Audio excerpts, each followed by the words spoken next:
السلام عليكم عزيزاتي، نتمنىكم بخير وعلى خير. كنبغي نشكر كاع البنات اللي تيسولوا فيا على سبب الغياب. كان الغياب لظروف وكنتاسف على هذا الغياب المتكرر، وشكرا بزاف بزاف ليكم. المهم على بركه الله هنا نشارك معكم هذه الشوربه هذه اللي كتجي صحيه كتوجد عفوا في واحد الوقت وجيز. المهم على بركه الله كناخذوا الماء غليان في الطنجره، تنضيفوا ليه كميه ديال الشوفان. انا هنا ضفت زلافه ونص ديال الشوفان، كنخليوه حتى كيغلى وكنضيفوا ليه شويه ديال الملحه شويه ديال الابزار. المهم على حسب الذوق. كنمزجوا العصير ديالنا تنخليوه حتى كيطيب.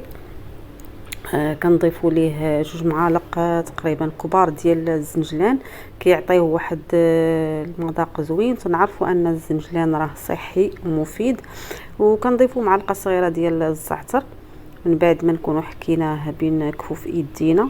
مهم وكنضيفوا الكميه ديال الحليب. المهم الحليب تيبقى على حساب الخصوره اللي بغيتو ديال الشوربه. بغيتوها تكون ثقيله راه كتضيفوا كميه قليله ديال الحليب تقريبا كاس.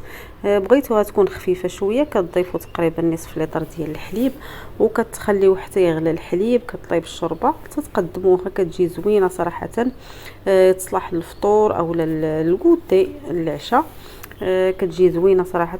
كنتمنى انكم تجربوها وتشاركوا معايا التطبيقات ديالكم. وما تنساوناش من التشجيعات ديالكم اللي كتحفزنا وكتخلينا دائما نكونوا حاضرين. لان صراحه هاد قله التشجيعات هي اللي كتخلينا نغبروا صافي. واللي يلاه اول مره كيشوف القناه ديالي كنتمنى انهم يشاركوا ويحفزونا ان شاء الله. وشكرا بزاف بزاف على التشجيعات ديالكم البنات، والهلا يخطيكم. تبارك الله عليكم.